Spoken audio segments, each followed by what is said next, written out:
धर्म का ही महत्व है। जिधर अपन देखें, जिधर से लेकर के जिस दिन से जन्म हुआ और जब तक शरीर छूट करके चला नहीं जाएगा तब तक केवल धर्म।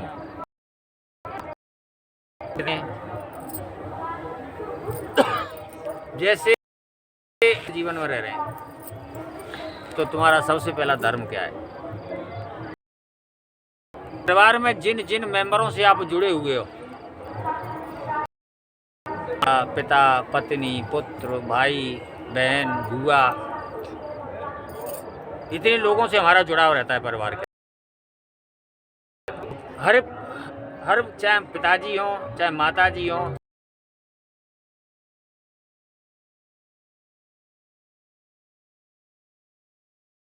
दायित्व होता है, यही धर्म कहलाता है।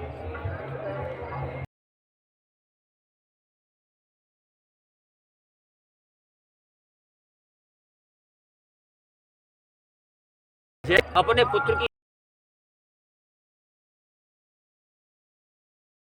सेवा की, वो कमा करके खाने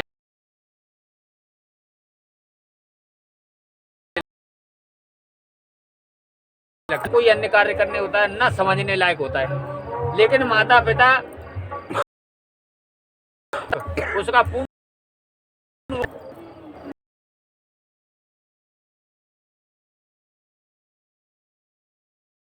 25 वर्ष जिस माँ बाप ने हमारी सेवा की, तो माँ बाप की आयु कितनी हो गई?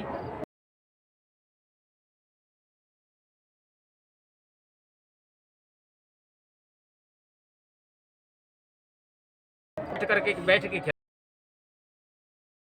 खिलाया, बदला तुमको माँ बाप के प्रति देना है।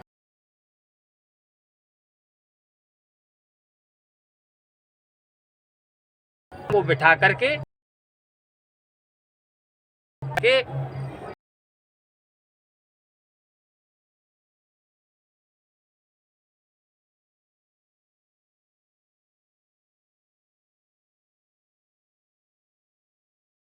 और पत्नी की सेवा,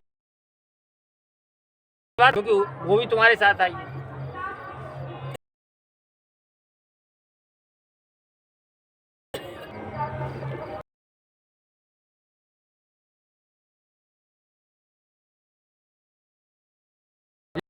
लेकिन वो आपके साथ रहें तब तक उनकी पूर्ण रूप में सेवा करें, ये तुम्हारा सबसे बड़ा धर्म है।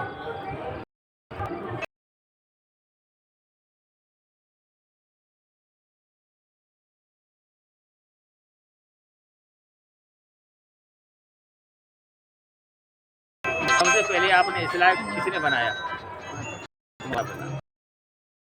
और जो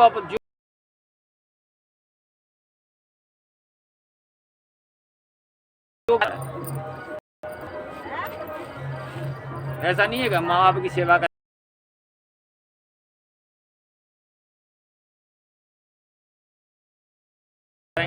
चाहे शास्त्रों को अध्ययन करने के बाद में ये हमने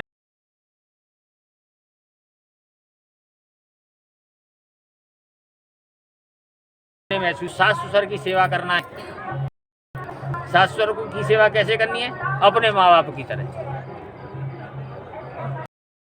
और आज जो हमारे समाज में जितने बिगड़ने का कारण मैंने एक ही है कि अपने सास ससुर के प्रति जो कर्तव्य है उसको पूरा ना करके हर 10 मिनट बाद करना करने का सब, क्योंकि न तो माता जी को जैसी उल्टी आज सास सब्जी नहीं, आज चाय नहीं पीनी दी सुबह से, तो ये सब धर्म के विरुद्ध है। तुम अपने घर में आकर के यदि नमक मिले खाने के लिए तो नमक खा करके भी ससुराल अपने पियर के लिए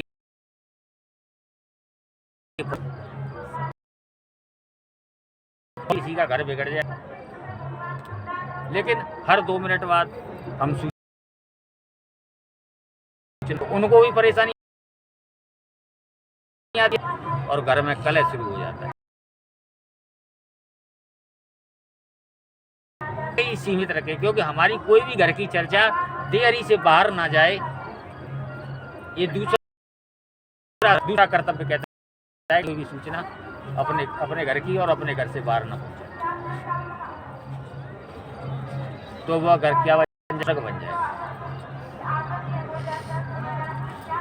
अब बहन के प्रति हमारा क्या कर्तव्य है?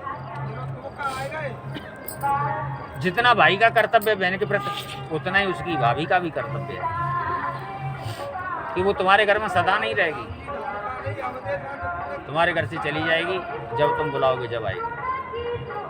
तो उसका सम्मान करना, समय समय पर उसका तुम्हारे द्वारा जो सम्मान उसको प्राप्त हो,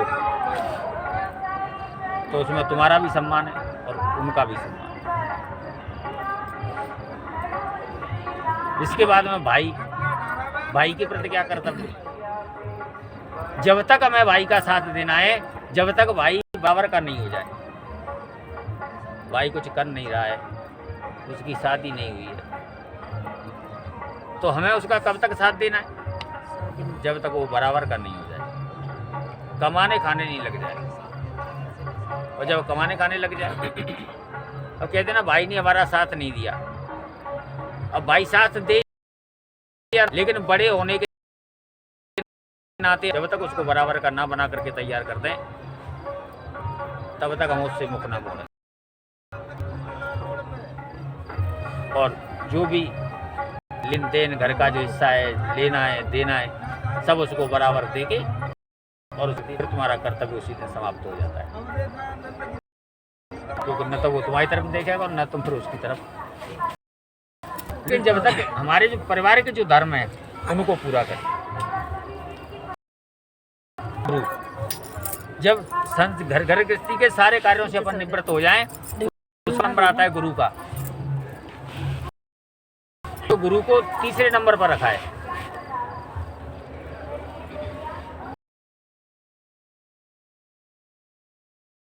का सम्मान करते हैं, गुरु श्रेष्ठ हैं, परमात्मा के तुल्य बताया है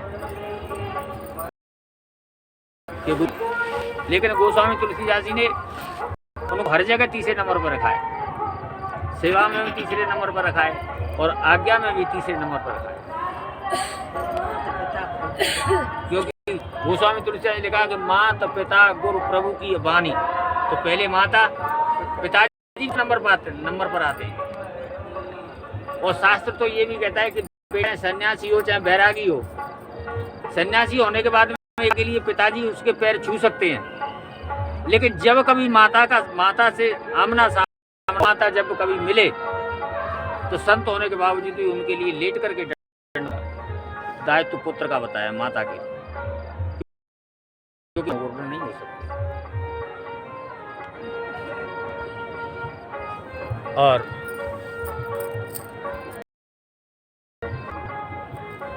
बहुएं जो आती हैं उनको घर में चौका बासन ये सब करना सिखाती हैं, और सासू जो होती है वो जिंदगी जीना सिखाती है, जिया कैसे जाए।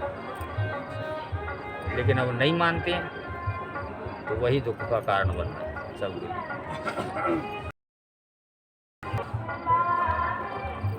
तो गुरु को तीसरे नंबर पर रखते हुए, और जब माता पिता से निवृत्त हो जाएं, फिर उसके बाद में श्रेष्ठ कौन हो? गुरु। फिर आप गुरु को श्रेष्ठ मानिए, क्योंकि अधीनस्थता को स्वीकार करना ही सबसे बड़ा कर्तव्य है माता बहनों का। सबसे पहले अपने माँ बाप के अधीन रहो, तो आपका सम्मान रहेगा। हर जगह जहाँ भी आप बैठोगी, तो आप दूसरे के अपने चाचा ताऊ सब लोगों के यहाँ जाओगी, आओ, तो उस समय भी आपको केवल पिता की आज्ञा के अधीन रहने पर ही आपको सम्मान मिलेगा। और उस तो उसके बाद में तुम्हारी के अधीन। पति अगर नहीं कहता है कहीं जाने की, तो आप घर से बाहर ना निकलें। और जहाँ तक कि पियर भी अपने माँ बाप,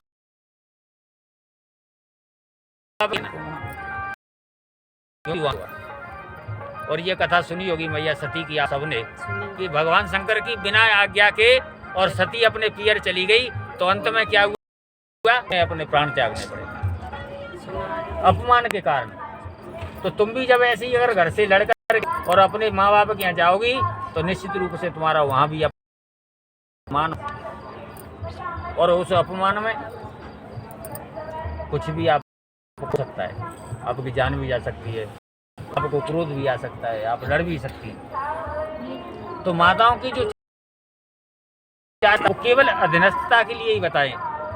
पहला माता पिता के, दूसरा जो स्थान है के अधीन, तीसरा जो स्थान है कि अगर पति नहीं है, पिता भी नहीं है और पति नहीं है, तो अगर बेटे बराबर के हैं तो फिर बेटा पूरा कर्तव्य है कि माँ की आज्ञा, हर आज्ञा का पालन करेंगे बेटे, लेकिन माँ का भी कर्तव्य ये बनता है कि वो अपने बेटों के अधीन रहे। जैसा बेटा कहें वैसा करना चाहिए, उनकी आज्ञा के विरुद्ध कोई कार्य नहीं करना चाहिए। और जब पति भी नहीं है, पिता भी नहीं है, बेटे भी नहीं है, उस चौथा नंबर जो आता है वो गुरु का आता है। तब फिर गुरु की तरह स्वीकार कर लेनी चाहिए। घर रहती हो, अपने रह रही हो, या किसी से कुछ बात कर रही हो, या कोई अच्छा कार्य करना है, तो सबसे पहले उनको बीच में गुरु को करो, भैया मेरे गुरु करेंगे तो मैं इस कार्य को करूँगा, का सम्मान मिलेगा। तो माता बहने केवल अधीनस्थ स्वीकार जी के अधीन रहे, डंडे से उसको मानना पड़े, केवल मन से अधीनस्थता स्वीकार करनी है अपने मन से कि हम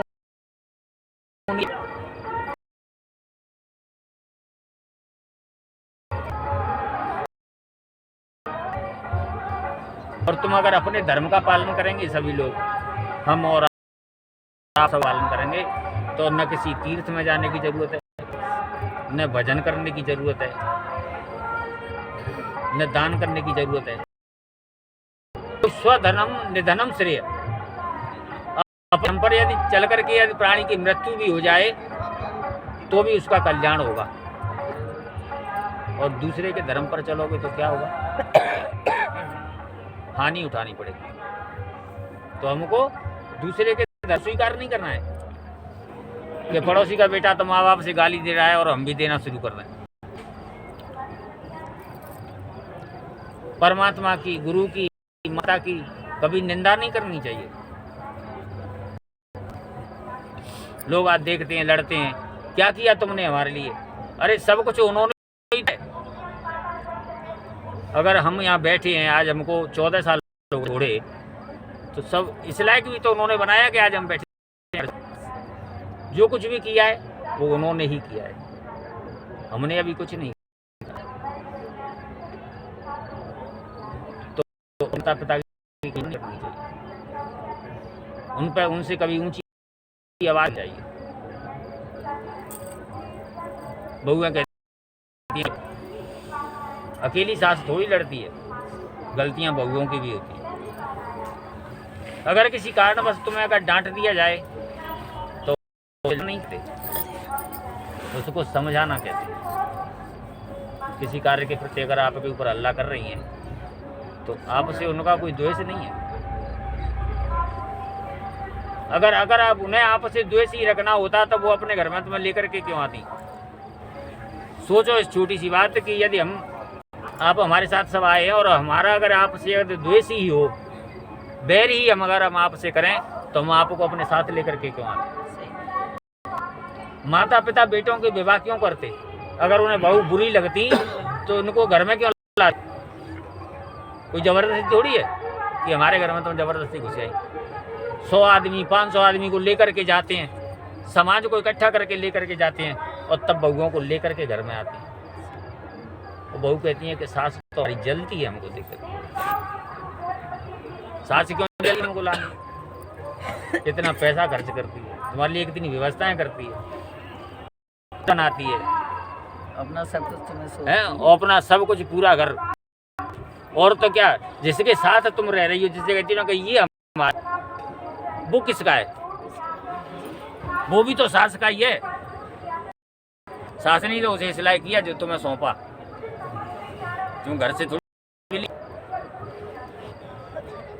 तो सबसे पहले अपने परिवार के लोगों के प्रति जो हमारा धर्म है वो सुनना। तीसरे नंबर पर फिर गुरु की सेवा। गुरु की ऋण है वो गुरु के साथ रहने से या उनके हाथ पैर दबाने से या उनके 24 घंटे उनके पास भगना, घर छोड़ के घर का काम छोड़ करके चले जाओ कि हम तो गुरु जी के यहाँ जा रहे हैं। कहा है गुरु जी के यहाँ? गुरु जी 2 दिन 4 दिन 6 दिन केवल उनकी आज्ञा का पालन करना, गुरु की पालन करना। गुरु जी कहते हैं कि आप झूठ मत बोलो, मत बोलो, बस हो गई उनकी सेवा। गुरु जी ने कहा सुबह सूर्य नारायण को अर्घ देना, तो सूर्य नारायण को अर्घ घर पे दो। उनकी आज्ञा का पालन करने से ही तुम्हारा कल्याण है और वही धर्म है। आज हमारे जी संतों की जितनी भी अफवाहें आप सबने सुनी है, बदनामी हुई है, क्यों हुई है?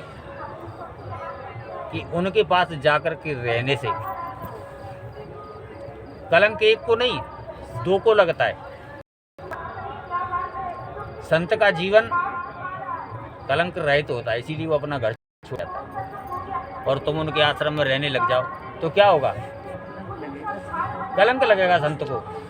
तो और कुछ नहीं तो ये तो रहने लग जाएंगे, उनके यहाँ तो महिलाएं रहती हैं और उसका अपराध किस पे पड़ेगा? आप लोगों को। समय समय पर उनके यहाँ जाओ, कोई कार्य कर रहे हो, अच्छा कार्य कर रहे हो, उनकी आज्ञा लो। केवल आज्ञा के द्वारा ही हम ऋण को चुका सकते हैं। तो गुरु किसी का शरीर नहीं होता, इसीलिए गुरु को इतनी बड़ी उपमा दी है कि गुरुर ब्रह्मा गुरुर देवो महेश्वरा गुरुर साक्षात परम ब्रह्मा तस्मै श्री गुरुवे नमः। गुरु को परमात्मा के तुल्य बताया है। क्यों? क्योंकि गुरु का कोई शरीर नहीं है।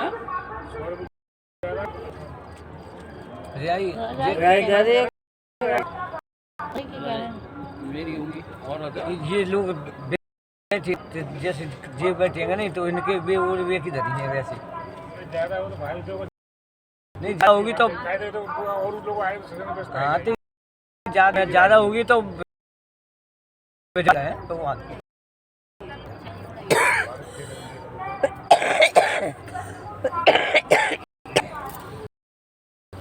ठीक है। तो आज अब सोने का समय हो गया तुम्हारा भी और हमारा भी। अपनी हम भी थक गए हैं, तुम भी सो गए और रजाई में अपनी बुकर और अपने रजाई और भी सही वो कह रहे हैं वो कि और भी जैसे भक्त लोग आए हैं, अगर जैसे किसी दल हो ज्यादा होगी तो उधर देना है भगवान और सिंगल ही तो सब लोग अपने अपने धर्म का पालन करें समय समय पर और किसी के साथ में अनित करने की कोशिश ना करें। बस एक चर्चा और करेंगे कि किसी के साथ में हमारे द्वारा अनित ना हो, न वाणी के द्वारा हो, न शरीर के द्वारा हो, मतलब किसी प्रकार से हम हमारे द्वारा किसी को कष्ट नहीं होना चाहिए। यही सबसे बड़ा धर्म। गुरुजी आज विशेष दिवस है, जैसे कि आज हम अभी महाकुंभ पर्व पे आए हुए हैं। कुंभ मेले में सभी ने भाग लिया है और ठाकुर जी की कृपा है कि हम सभी पे उनकी कृपा ऐसी ही बरस रही है कि किसी प्रकार का कष्ट नहीं हुआ किसी को। बढ़िया स्नान हुए, गुरु जी की कृपा है। और आज एक संत मिलन हमसे हुआ, आपके द्वारा हुआ, आपके गुरु भाई। तो थोड़ा सा परिचय चाहेंगे गुरु भाई का आपके, और 2 शब्द भी जैसे कि कुछ संदेश। तो बस देख के बोलते हैं हमारे तो हमारे बड़े गुरु भाई हैं, उनसे पहले के संत हैं और हमारे बड़े गुरु भाई हैं। और कठोर साधना है इन्होंने अपने जीवन साधना इनके जीवन का लक्ष्य रहा। हाँ, साधना की 12 साल ये लोग 12-14 साल वस्त्र त्याग करके उभारे रहे, चाहे सर्दी थी, चाहे गर्मी थी, चाहे बरसात थी, हर मौसम में कभी बस धारण नहीं किया। ऐसा इनका जीवन रहा। तो हमारे बड़े गुरु भाई हैं, हम भी उनका करते हैं और सम्मान के योग्य हैं। और आज भी आश्रम से, किसी बंधन से उन्हें किसी चीज़ से कोई मतलब नहीं है। आज भी पूर्ण उनका त्याग है, जैसा पहले था है। ऐसा नहीं कि आज उन्होंने वस्त्र पहन लिए तो उन्होंने अपना त्याग छोड़ दिया। जैसा त्याग उनके जीवन में शुरू से रहा है, वैसा ही आज भी है। यही सबसे बड़ी तपस्या है। मनुष्य का जो त्याग है वही सबसे तपस्या है और वह उनके जीवन में निरंतर चल रही है। तो हम तो उनसे यही निवेदन करें कि उनका आशीर्वाद जैसा आज हमारे ऊपर बरसा है, ऐसा हमेशा बना रहे। यही हमारे लिए सौभाग्य है।